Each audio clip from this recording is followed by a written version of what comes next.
اللہ کے راستے جو بھی ہیں ان تمام راستوں میں خرچ کرنا، مسجدوں کا تعاون کرنا، مدارس کا تعاون کرنا، مسافروں کا تعاون کرنا، فقراء مساکین کی مدد کرنا، ضرورت مندوں کا خیال رکھنا، یہ بھی اس اہم ترین عبادت میں سے اس رمضان المبارک کی، اور اس کی دلیل ابن عباس رضی اللہ عنہما کی حدیث ہے۔ کہتے ہیں اللہ کے نبی صلی اللہ علیہ وسلم تو سال میں سارے ہی دن سب سے زیادہ سخی ہوتے تھے، لیکن رمضان المبارک کے مہینے میں جب جبریل امین کو قرآن سنا کے آپ فارغ ہوتے، اس کے بعد جو آپ کے پاس سخاوت کا جو جذبہ ہوتا تھا وہ تیز اور تند ہوا آندھی سے بھی زیادہ ہوتی تھی، اس انداز میں خرچ کرتے تھے اللہ کے راستے میں آندھی طوفان جیسی۔ لہذا آپ صلی اللہ علیہ وسلم کا یہ طریقہ ہے، آپ کی سنت ہے، آپ اس مبارک مہینے میں بہت زیادہ تعاون کیا کرتے تھے، لوگوں کی اللہ کے راستے میں بہت زیادہ خرچ کرتے تھے، صدقہ اور خیرات کرتے تھے۔ اسی لیے امام زہری رحمۃ اللہ علیہ فرماتے ہیں کہ رمضان المبارک کے مہینے کی دو ہی عبادت ہے، یعنی دو ہی عبادتیں سب سے زیادہ اہم ہیں، ایک تو قرآن اور ایک ہے اللہ کے راستے میں خرچ کرنا، دو ہی عبادتیں۔ ابن عباس نے ہی دو عبادتوں کا رسول اللہ صلی اللہ علیہ وسلم کے ساتھ ایک ہی حدیث کے اندر ذکر فرمایا، قرآن پڑھتے سناتے، قرآن سمجھتے اور سمجھاتے،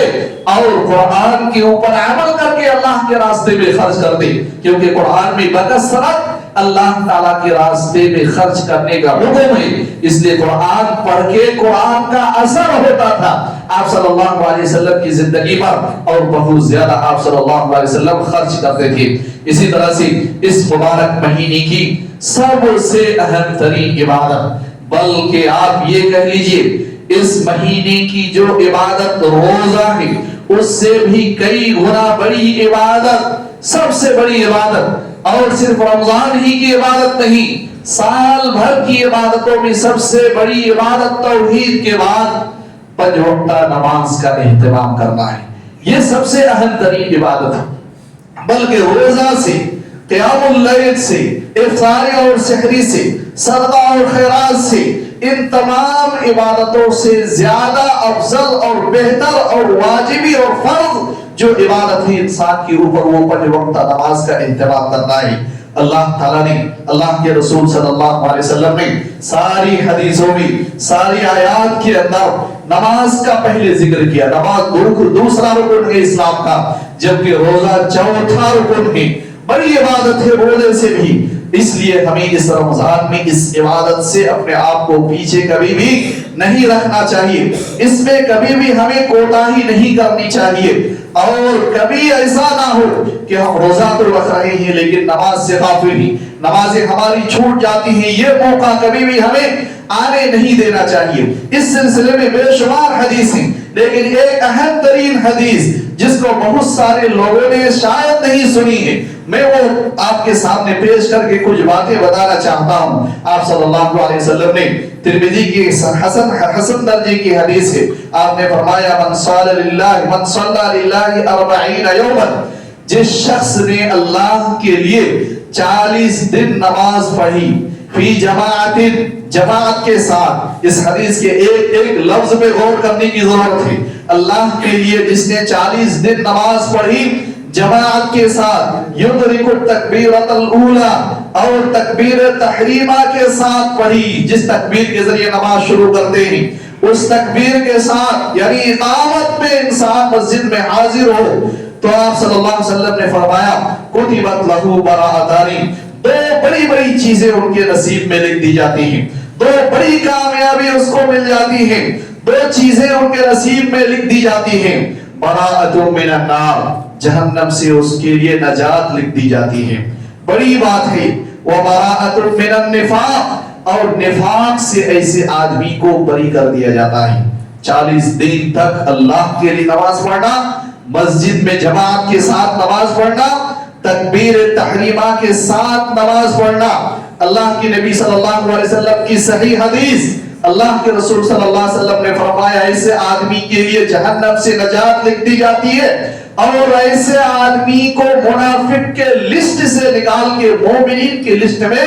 شامل کر دیا جاتا ہے۔ اس کا مطلب یہ ہے کہ اگر ہم اس لسٹ سے اپنے آپ کو شامل نہیں کیا جو آپ صلی اللہ علیہ وسلم نے بتائی، گویا نفاق کی کچھ علامتیں ہمارے اندر پائی جاتی ہیں۔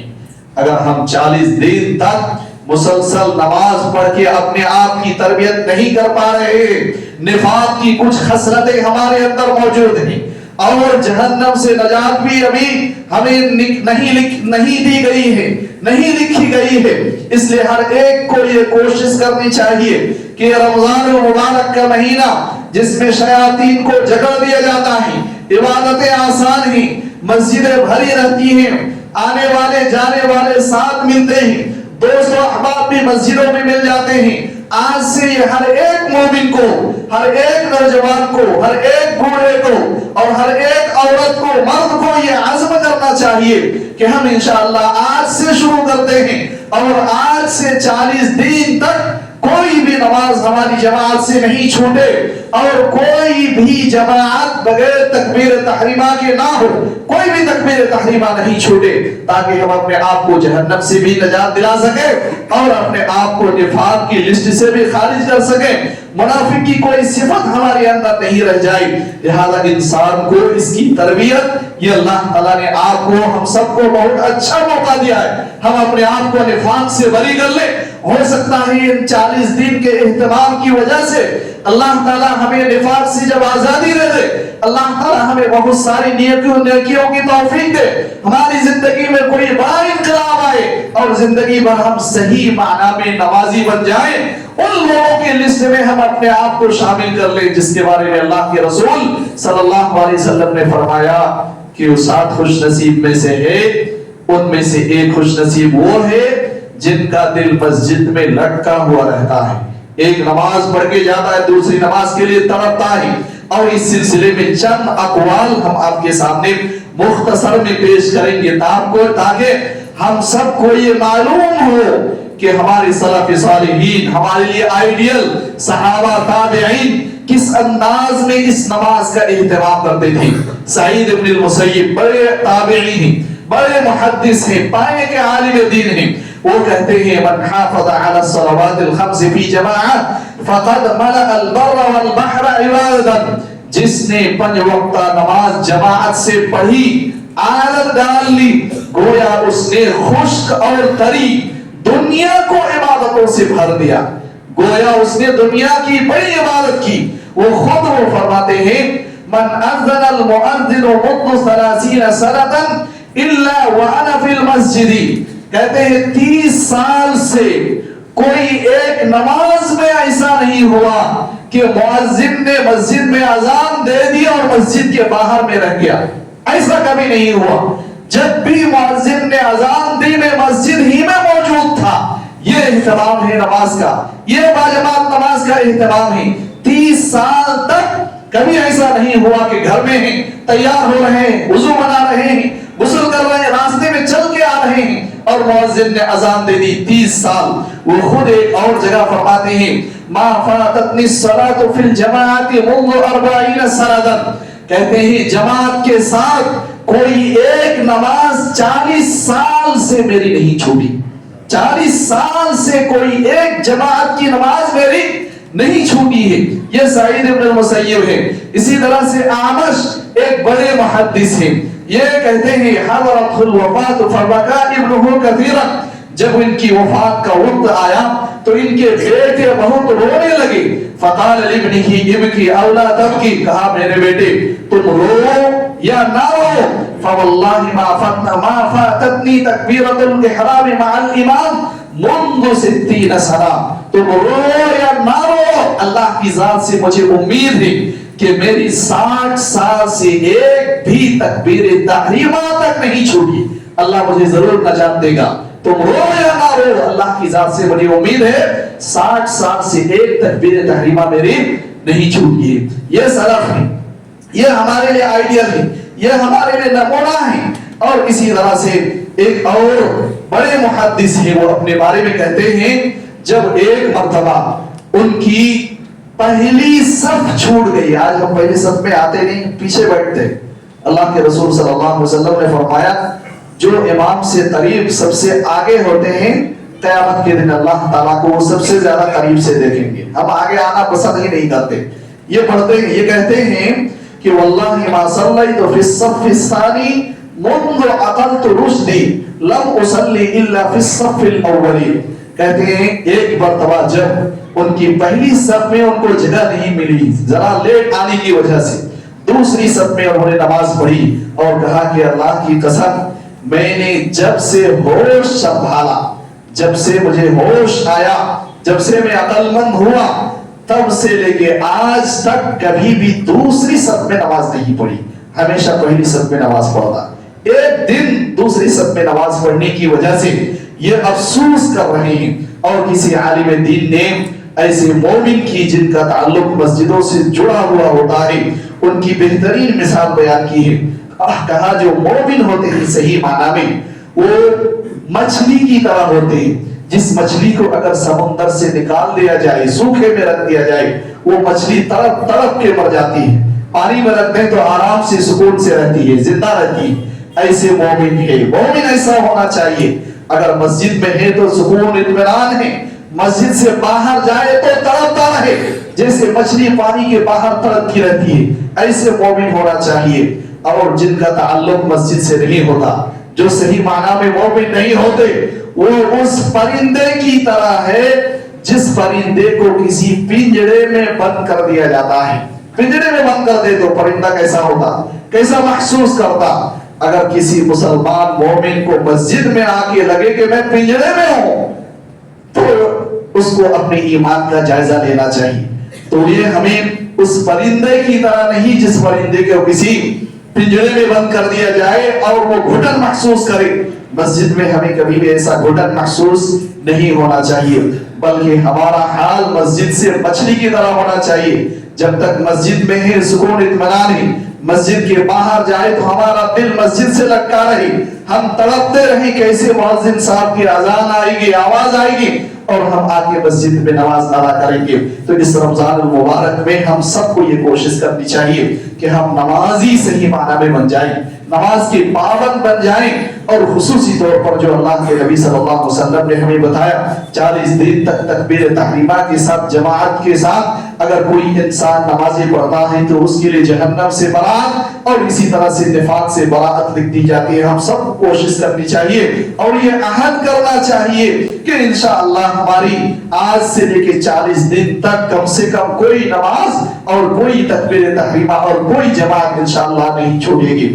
اللہ تعالیٰ سے دعا ہے کہ اللہ تعالیٰ اس رمضان مبارک کو ہم سب کے لیے مبارک بنائے. اللہ تعالیٰ اس مبارک مہینے سے زیادہ فائدہ اٹھانے کے ہم سب کو توفیق عطا فرمائے. اللہ تعالیٰ ہم سب کو صحت اور تندرستی کے ساتھ اس ماہ مبارک میں عبادتیں کرنے کی توفیق عطا فرمائے. اللہ تعالیٰ اس مہینے میں جو بھی عبادتیں ہم کر سکیں اللہ تعالیٰ تو ان کے اجر و ثواب سے ہم سب کو نواز. اللہ تعالیٰ ہم میں سے جو شخص بیمار ہیں ان کو شفاء کاملہ عاجلہ عطا فرما. اللہ تعالیٰ ہم میں سے جو شخص تندرست ہیں اللہ تعالیٰ تو ان کو تیری عبادت کی توفیق عطا فرما. بارک اللہ لنا ولکم فی القرآن المجید ونفعنی وإیاکم بالآیات والذکر الحمید انہ تعالی جواد کریم ملک رؤوف رحیم.